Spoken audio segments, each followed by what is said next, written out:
Hi friends, welcome to Diya's tutorial. In this video, we will see about empyema.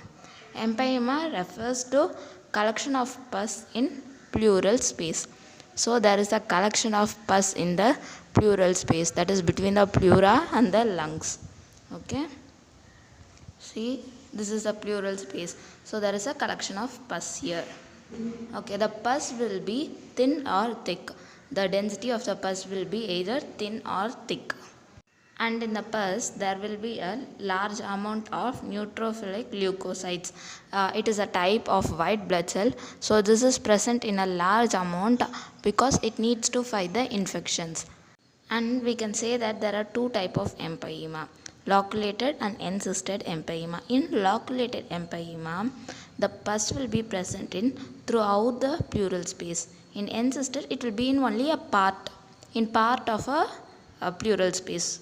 So loculated empyema throughout the pleural space, encysted empyema, it will be present only in a part of a pleural space. And empyema usually occurs when there is an infection to the neighboring structures, especially the lung. When there is an infection to lung, then empyema occurs. So empyema is always secondary to infection in a neighboring structures. Okay, and 50% of the cause of empyema is due to pneumonia. So pneumonia is a major cause of empyema.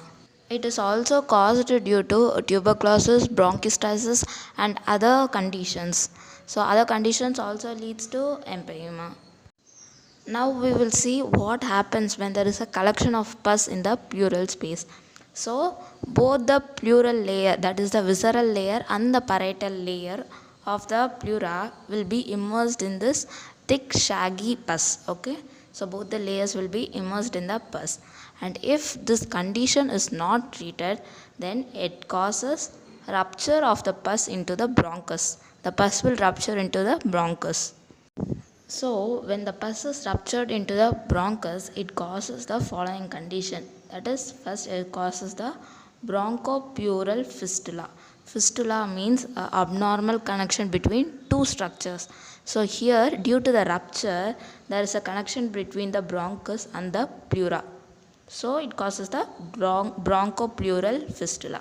Then the pneumothorax.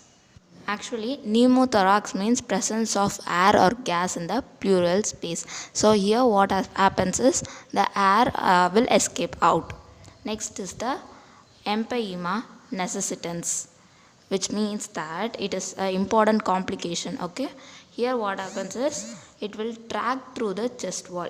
Okay, the pus will track through the chest wall and lead to the formation of subcutaneous abscess. There will be a formation of the abscess subcutaneously. So can you see in this picture, this is the empyema necessitans. This swelling is caused by the pus, which causes the subcutaneous abscess. Empyema heals when the infection is eradicated and also when the empyema space is obliterated. That is, the pus must be removed. Okay, because of this, when there is a pus, it also causes the compression of lung. So the re-expansion of the lung must occur. The re-expansion of the lung will not occur in the following cases. That is, when the visceral layer becomes thick and rigid due to prolonged infection, then the visceral layer will get thick and rigid. Then in this case, the expansion will not occur.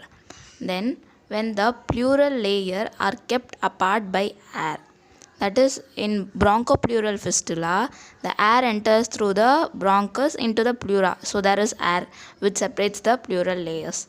Okay, this is the other reason. The third reason is when there is an underlying disease, like in case of bronchial carcinoma, tuberculosis, or in bronchiectasis. So in the following cases, re-expansion of the lung will not occur. Next, coming to clinical features, when there is a pulmonary infection, then empyema must be suspected. Next, hyperexia. Hyperexia means abnormal elevated of core body temperature. In empyema, there will be a persistent and recurrent pyrexia. And rigors means shivering like that, and there will also be sweating and malaise, a feeling of discomfort and uneasy, and there will also be weight loss. Okay, When due to this there will be breathlessness, and it will also cause a pleural pain, and cough and sputum will also be produced, and there will be a production of copious pleural sputum, that is the yellow green sputum. When there is a fistula, that is the bronchopleural fistula, it causes the copious pleural sputum, and there will also be clinical signs of pleural effusion. Then coming to the investigation part, using the ultrasound and the CT scan, the diagnosis is done. Finally, coming to the treatment aspect of empyema, when the pus is thin, then a wide bore intercostal tube is inserted. Okay, it is inserted into the dependent part of the empyema space, and then it is sucked and flushed with 20 ml of normal saline. Okay, so by this way the pus is sucked out.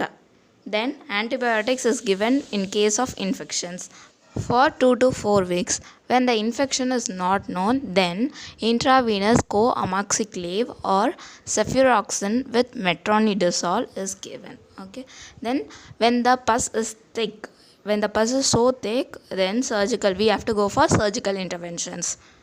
And when re-expansion of the lung does not occur due to visceral layer thickening or rigidity, then decortication is done.